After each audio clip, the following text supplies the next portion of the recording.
Assalamualaikum warahmatullahi wabarakatuh. Waalaikumsalam warahmatullahi wabarakatuh. Apa kabar semua? Sehat? Alhamdulillah. Sehat ya. Oke, sebelum kita mulai pembelajaran kita pada kesempatan kali ini, terlebih dahulu mari sama-sama kita berdoa. Berdoa dimulai.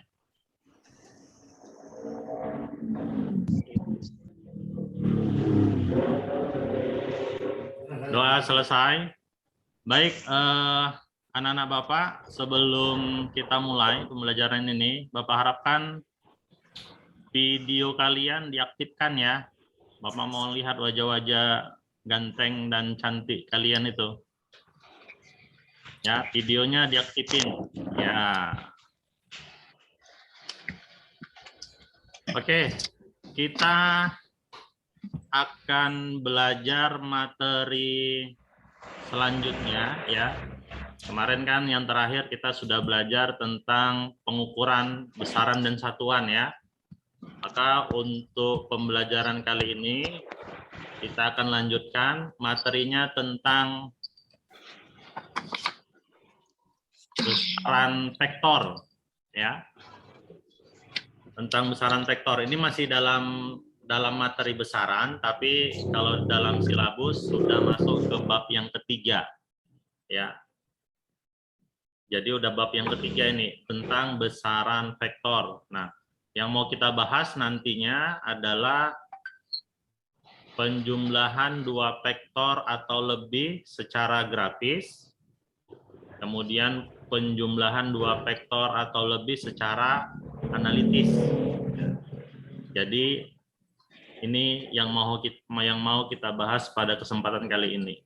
Nah, sebelum Bapak lanjut, Bapak sampaikan dulu indikator pembelajarannya. Bapak harapkan nanti setelah belajar ini, yang pertama kalian mampu menjumlahkan dua vektor atau lebih dengan cara grafis. Jadi kalau pakai cara grafis, itu ada dua metodenya. Yang pertama adalah metode poligon, yang kedua adalah metode jajaran genjang. Kemudian, indikator yang berikutnya adalah kalian mampu menjumlahkan dua vektor dengan cara analitis. Nah, ini aja indikator pembelajaran pada kesempatan kali ini. Oke, next. Oh, satu lagi nanti nentuin arahnya ya, dari penjumlahan vektor secara grafis dan analitis. Oke, kita bahas dulu yang pertama tentang besaran vektor. Ya. Jadi dalam besaran kemarin kan kita sudah belajar tentang besaran pokok dengan besaran turunan, ya. Nah, ini ada besaran yang lain pembagiannya berdasarkan arah. Ada namanya besaran vektor, ada besaran skalar. Jadi yang kita bahas adalah besaran vektornya. Nah, notasi vektor ya itu bisa dituliskan menggunakan huruf kecil cetak miring ditebalkan, atau bisa juga huruf kapital ditebalkan, atau huruf kapital dimiringkan, atau di atas hurufnya dikasih tanda panah. Contoh penulisannya gini. Nah ini, kalau ini akan dicetak miring ditebalkan. Nah ini kita ngebacanya vektor A, ya. Kalau ditulis seperti ini dalam fisika itu ngebacanya adalah vektor A, ya. Atau bisa juga contohnya yang ini huruf kapital, kemudian ditebalkan huruf kapitalnya. Nah ini dibaca juga vektor A. Nah. Atau ini sama ya, ini huruf B dimiringkan, huruf kapital ditebalkan. Huruf kapitalnya dimiringkan, boleh juga. Ini berarti dibacanya vektor B. Atau seperti ini, ditulis huruf A biasa, tidak dimiringkan, tidak ditebalkan, tapi dikasih tanda panah. Ya. berarti bacanya juga vektor A. Ini dibaca vektor A. Gitu. Jadi inilah cara notasi, cara menuliskan vektor ya. Notasi vektor. Nah, lambang vektor itu berupa anak panah. Jadi lambang vektor itu gambar anak panah. Panjang anak panah itu menggambarkan nilainya atau besar vektornya. Ya, panjang ininya. Nah, ini panjang ini itu menggambarkan nilainya vektor. Sedangkan arah anak panah itu menyatakan arah vektornya. Jadi kalau arah panahnya ke kanan, berarti arahnya ke kanan. Arah anak panahnya ke kiri, berarti arah vektornya ke kiri. Gitu. Sampai sini kira-kira paham? Nah, Paham, Pak. Paham, Pak. lanjut.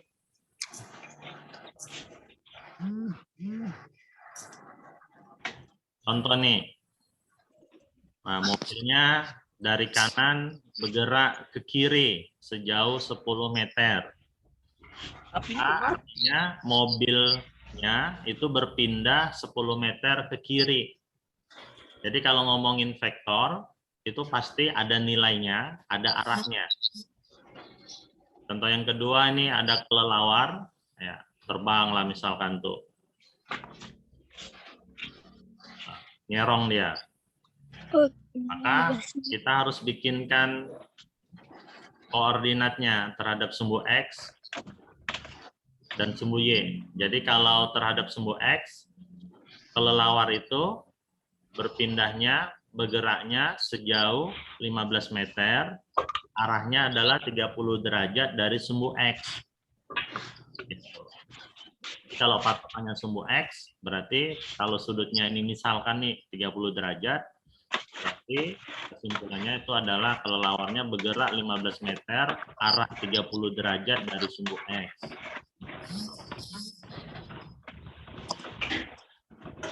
Next, jadi dapat disimpulkan besaran vektor itu berarti dia punya nilai dan punya arah.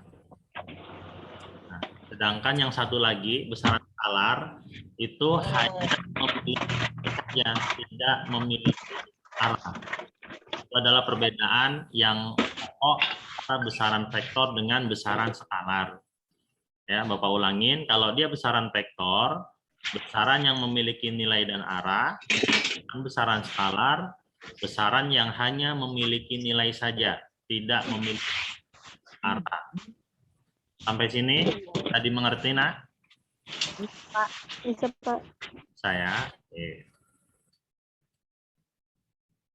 Ini beberapa contoh-contoh besaran vektor. Nilai dan punya arah. Contoh tindakan. Ada kecepatan, ada gaya, ada momentum. Ini adalah besaran-besaran vektor contohnya. Perpindahan misalkan nih, orang berjalan ke kanan sejauh 20 meter. Jadi yang namanya pindah kan pasti ada arahnya ya. Coba geser kalian ke kanan gitu. Kalau instruksinya coba geser. Kan kita nunggu kemana ini, ke depan, ke belakang, atau ke kanan. Maka perpindahan itu dia harus punya nilai dan juga arah. Kecepatan. Kecepatan juga merupakan besaran vektor. Nah, misalkan binatang itu lari dengan kecepatan 5 meter kanan, dia harus punya arah. Ada percepatan. Misalkan binatang itu berlari dengan percepatan 10 meter per sekon kuadrat ke kanan. Harus ada arahnya. Ada besarnya atau nilai, kemudian ada arahnya. Gaya gitu juga. Gaya juga ke arah. Kalau kita dorong meja, itu kan ngasih gaya terhadap meja. Sehingga meja bergeser misalkan ke kanan sejauh 1 meter misalkan. Nah, maka gaya juga vektor. Contoh yang terakhir adalah momentum. Momentum itu dalam fisika, secara matematis, persamaannya adalah massa dikali kecepatan. Massa dikali kecepatan. Jadi momentum juga merupakan besaran vektor. Dia punya nilai dan juga punya arah. Nah, nanti ada khusus pembahasan tentang momentum ya di materi yang selanjutnya ya. Selanjutnya ini Bapak tampilkan contoh-contoh besaran skalar. Jadi besaran-besaran ini hanya punya nilai saja, nggak punya arah. Contohnya apa? Jarak. Jarak itu simbolnya S ya, satuannya meter. Dia cuma punya nilai saja. Berapa jarak dari misalkan sekolah CT Foundation ke Sibolga, jaraknya berapa kilometer. Nah, kan cuman ada nilai saja berapa kilometer antara sekolah CT Foundation dengan Sibolga. Tapi arah dia nggak punya. Maka jarak itu merupakan besaran skalar. Berikutnya adalah kelajuan. Ya. Nanti kalian di pelajaran berikutnya, di materi berikutnya akan lebih rinci lagi perbedaan antara kecepatan dengan kelajuan. Tadi kan kalau di besaran vektor ada kecepatan ya. Kecepatan itu termasuk besaran vektor. Kelajuan itu termasuk besaran skalar. Kelajuan itu rumusnya jarak dibagi waktu. Kalau kecepatan, rumusnya perpindahan dibagi waktu. Maka kelajuan ini nggak punya arah, hanya punya nilai saja. Ya, contohnya kelajuan di speedometer sepeda motor. Itu kan nampak itu nilainya. Kalau kalian ngebut, kelajuannya 60 meter per detik, kayak gitu. Kelajuan punya arah, hanya punya nilai saja. Contoh besaran skalar yang berikutnya adalah volume. Volume juga nggak punya arah. Usaha itu juga nggak punya arah. Ya, usaha itu dalam fisika secara matematis dituliskan W sama dengan F kali S. Gaya dikali perpindahan. Atau yang terakhir contoh besaran skalar energi. Contohnya energi potensial juga tidak memiliki arah. Hanya punya nilai saja. Energi kinetik juga sama. Jadi kesimpulannya besaran skalar itu hanya punya nilai tapi tidak memiliki arah. Gitu. So, sampai sini ada yang mau ditanya sebelum Bapak lanjut? Kira-kira paham? Paham, Pak. Nah,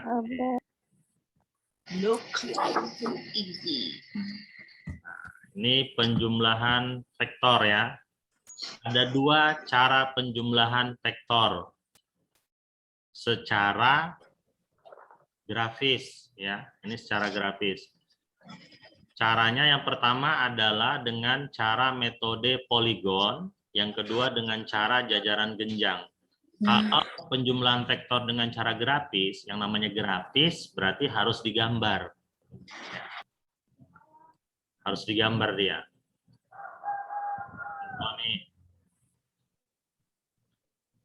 Ini benda tadi bergerak dengan kecepatan ke sini misalkan nih. P1 arahnya ke sana, ke atas. Kemudian bergerak dengan kecepatan V2 lagi. Ini ada 2 buah vektor ya. Jadi kalau pakai poligon caranya gini. Yang P1 digambarkan dulu P1 arahnya kemana. Baru yang P2 disambungkan dia. Sambung menyambung. Kemudian ditariklah garis dari awal, dari P1 dari pangkal sampai ke ujung P2. Itu resultannya namanya. Jadi R ini adalah resultan atau penjumlahan antara vektor 1 dengan vektor yang kedua. Nah, ini cara poligon. Jadi disambung aja. Gitu. Misal nih, ini ada vektor A, arahnya ke sana, ke kanan ya. Nah, atas kanan. Kemudian ada vektor B. Nah, jadi ngeletakkannya vektor B ini, kalau mau dijumlahkan A ditambah B, itu tinggal letakkan aja vektor B-nya di ujung pangkal vektor B, diletakkan di ujung vektor A. Baru resultannya gimana caranya? Ditarik dari pangkal vektor A sampai ke ujung vektor B nanti. Ini ada banyak, ini sorry. Ini ada vektor A, vektor B, kemudian ditambah lagi vektor C. Jadi kalau metode poligon dia disambung-sambung aja. Nah, ini ada vektor D. Nah, ini resultannya. Jadi R di sini adalah vektor A ditambah vektor B ditambah vektor C ditambah vektor D. Ini panjangnya. Gitu. Ini cara poligon. Kira-kira bisa ngegambar penjumlahan vektor dengan cara poligon? Bisa, Pak. Bisa. Bisa ya, tinggal nyambung-nyambungkan ajanya. Nah, ini sekarang cara jajar genjang. Kalau jajar genjang, misal nih ini ada vektor P1 tadi nih ya, arahnya ke atas agak nyerong sedikit. Kemudian kita mau jumlahkan dengan vektor yang kedua, P2. Nah, caranya P2-nya ini, pangkalnya ini jumpa pangkal P1. Gitu. Nah, udah jumpa pangkal jumpa pangkal, baru dibentuk jajar genjang, dibikin proyeksi. Nah, ini adalah proyeksi dari vektor P2-nya. Ditaruh di sini. Set. Ini panjangnya sama nih, antara ini sama ini.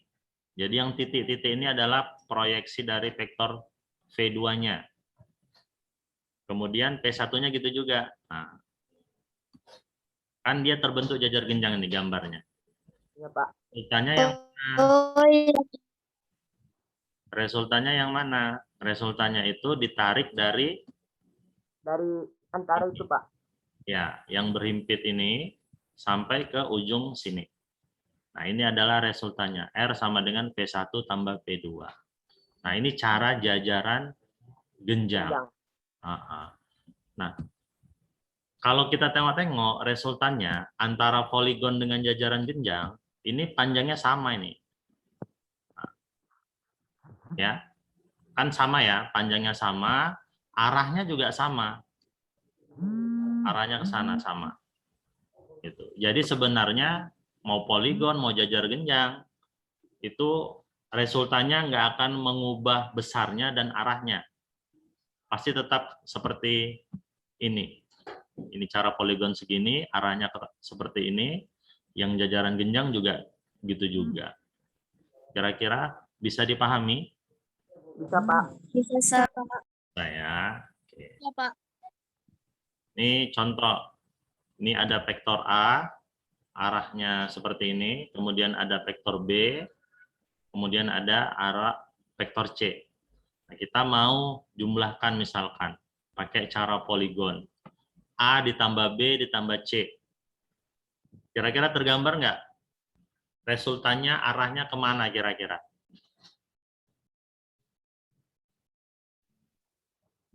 Dari pangkal A ke ujung C. Ya, kira-kira kalau kalian bayangin arahnya bakal kemana nanti? Arah resultannya? Kanan, Pak. Ke kanan ya. Oke, arah ke kanan ya. Kita tuliskan dulu vektor A-nya. Begini. Ya. Kemudian ditambah B katanya. Berarti kalau ditambah B, ini ya, kita letakkan pangkal vektor B di ujung vektor A. Nah, kemudian ditambah C. Jadi pangkal vektor C diletakkan di ujung vektor B. Ya. telah ditarik dari pangkal A sampai ke ujung C. Nah, itulah resultan A tambah B tambah C.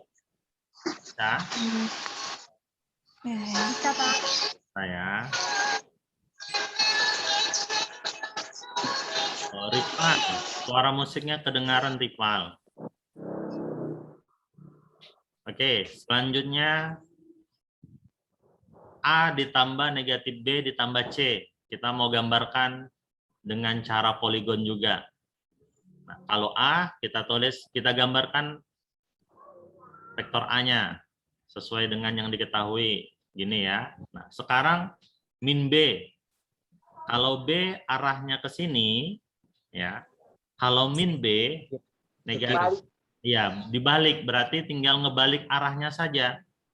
Ke kiri. Jadi min B itu arahnya Ke kiri. Ke kiri, Pak. iya ke kiri. Nah, Dengan oke. salahku. Baru ditambah C. Berarti C ke bawah ya. Bawah. Iya, Pak. Maka resultannya ditarik dari pangkal A sampai ke ujung C. C. C. Iya. Nah, seperti ini. Inilah A dikurang B ditambah C. Gitu. Paham sampai sini, Nak? Paham, Pak. Paham, Pak.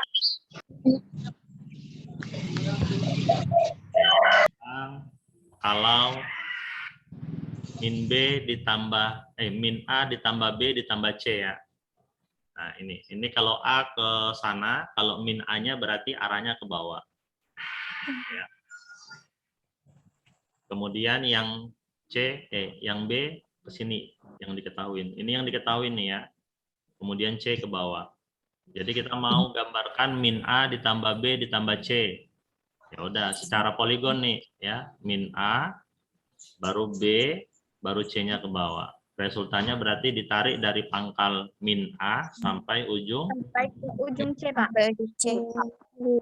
bisa? Bisa, Pak. Saya ini pakai penjumlahan vektor dengan cara poligon. Selanjutnya ini contoh penjumlahan 5 vektor mesti pakai cara poligon juga. Nah, cuman ini yang mau Bapak tunjukkan. Lihat nih. Kalau yang gambar pertama ini A tambah B tambah C tambah D tambah E. Ya. Ini yang diketahui nih vektornya yang atas. Kemudian gambar kedua ini adalah D tambah E tambah A tambah B tambah C. Hasilnya seperti ini. Yang mau Bapak sampaikan di sini, lihat yang warna hijau, resultannya. Tengok. Resultan dari gambar A dengan gambar B dan gambar C yang ketiga, sama kan panjang dan arahnya? Sama, Pak. Sama, Pak. Sama ya. Nah, berarti di sini berlaku persamaan gini dia. Kalau A ditambah B dalam vektor itu sama dengan B ditambah A. Gitu, besarnya sama. Ya. Masih ingat dalam matematika disebut apa nih yang sifat yang kayak gini? A ditambah B sama dengan B ditambah A. Hah? Komutatif. Komutatif. Iya. Sifat komutatif. Ya, komutatif ya. Jadi, Bapak lanjut nih. Cara jajar genjang. Ini diketahui vektor A ke atas. Kalau negatif berarti ke bawah.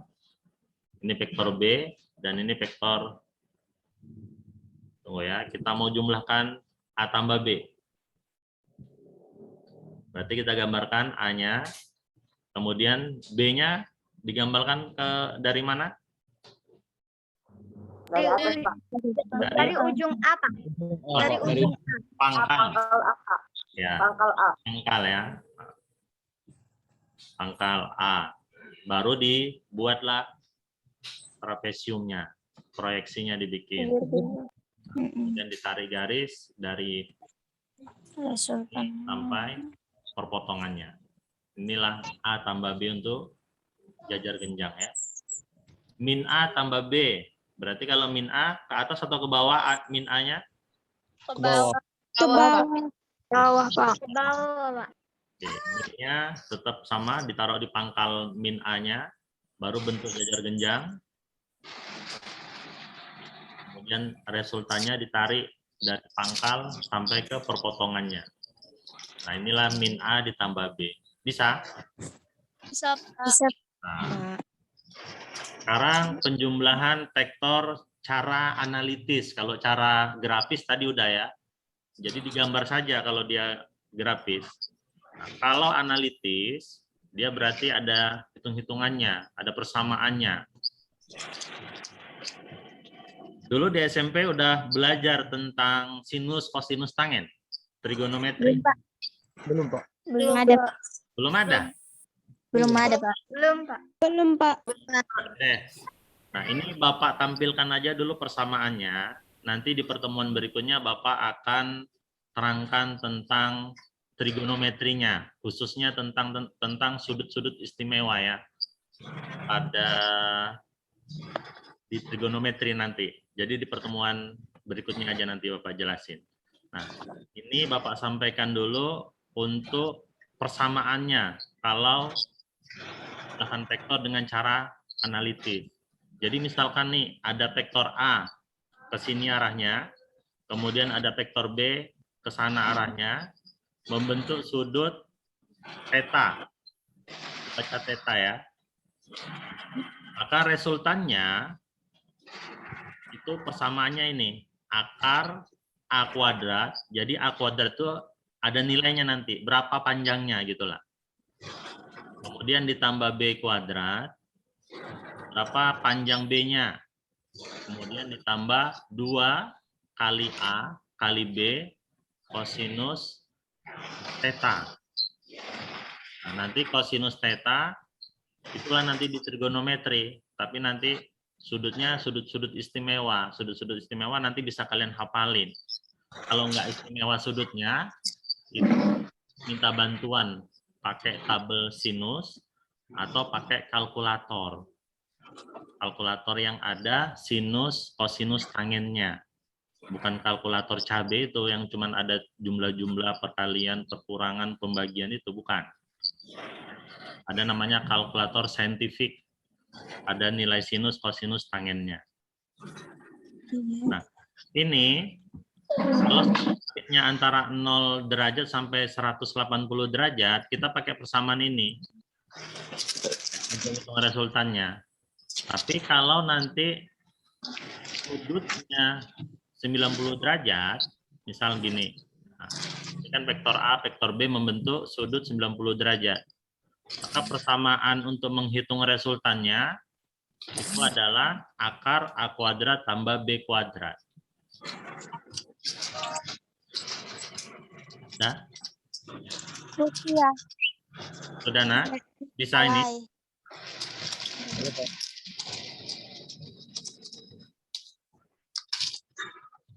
Bapak lanjut. Kalau sudut apitnya 180 derajat atau segaris dan searah, misalkan gini. Nah, ini arah vektor A-nya ke kanan. Kemudian ada vektor B ke arah kanan juga. Ini kan segaris atau searah. Maka untuk resultannya tinggal jumlahkan aja besarnya vektor A berapa ditambah dengan besarnya vektor B. Kalau dia searah, arahnya sama, dijumlahkan. Tapi kalau arahnya berbeda, dia dikurangkan. Itu tandanya negatif, berarti dikurangkan nanti. Itu cara ngitung resultannya kalau pakai cara analitis. Berarti cara analitis itu dihitung gitu loh. Kalau grafis tadi digambar. Kira-kira paham? Paham, Pak. Paham, Pak. Nanti ini kalian ingat dulu ya persamaannya ya. Kalau dia sudutnya antara 0 sampai 180 pakai ini rumusnya. Kalau sudut apitnya 90 pakai ini rumusnya. Kalau segaris pakai ini rumusnya. Kalau dia searah ditambahkan, kalau berlawanan arah dikurangkan. Gitu. Yang terakhir ini arah resultannya.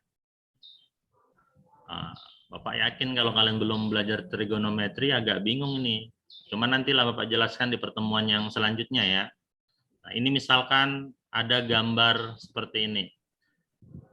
Ini dibacanya alfa. Alfa itu adalah sudut antara R dengan A. Ya. Ini alfa ini. Nah, yang ini. Kemudian theta. Theta itu sudut antara B dengan A. Yang ini. Nah. Kemudian ada theta dikurang alfa. Berarti yang ini dia, theta dikurang alfa. Ini sudutnya. Sudut yang dibentuk antara vektor B dengan R.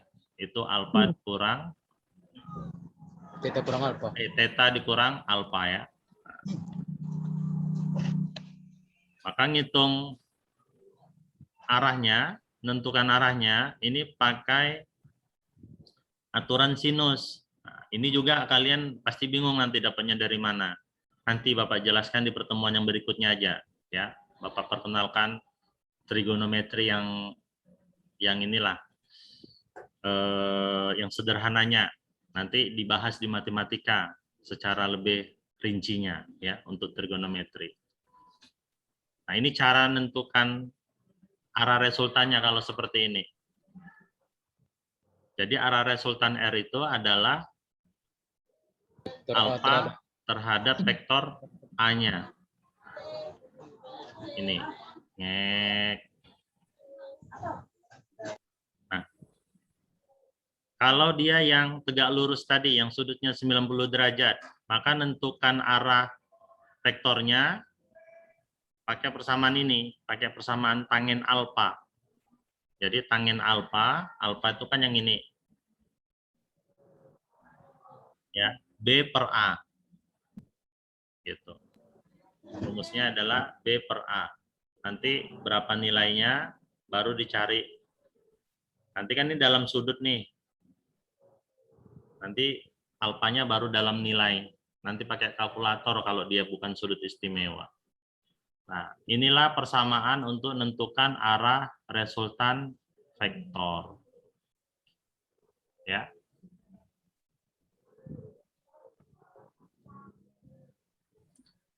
Nih, Bapak kasih contoh soal nih. Ini ada dua buah gaya yang besarnya masing-masing 10 Newton. Jadi F1-nya 10 Newton. Ini 10 Newton. F2-nya juga 10 Newton. Membentuk sudut 60 derajat. Sudut 60 derajat ya, itu termasuk sudut istimewa dalam trigonometri. Ya. Jadi nilai kosinus 60 derajat itu setengah. Maka gimana cara menyelesaikannya? Akar A kuadrat. Pakai rumus apa? Rumus Resultannya. akar A kuadrat. Pakai rumus A kuadrat tambah B kuadrat tambah 2 dikali A kali B tambah Ada akarnya ya. Akar F1 kuadrat. Kan yang diketahui vektor F1 ditambah F2 kuadrat. ya, ditambah 2 dikali F iya, Tambah dikali F kali F2 kali F2 alfa kali dikali alfa. kosinus Alfa, Pak. theta. ya kosinus theta ya. Nah, Kosinus kita theta. pakai rumus ini karena sudutnya kan 60 derajat. Ya udah, tinggal masukkanlah. F1 kuadrat berapa? 10 kuadrat. 100 ya. Ditambah Ditambah F2 kuadrat 2 kuadrat. 100 Berapa? ditambah 2 kali kali 10 100 kali 10 kosinus 60 berapa?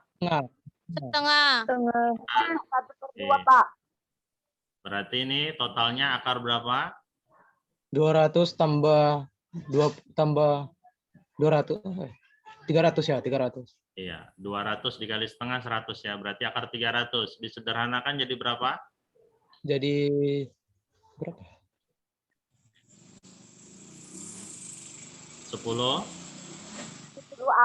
202 10 akar 10 akar 3. Ya kan? Iya, Pak. Ini kan 300 itu kan 100 dikali 3 ya. Iya, Akar Pak. 100 itu. Iya, 100 kali 300. Oke. 10 akar Berarti 3. hasilnya adalah 10 akar 3 Newton. Bisa? Bisa, Pak. Nah, karena waktunya juga sudah habis, Bapak cukupkan ya sampai sini.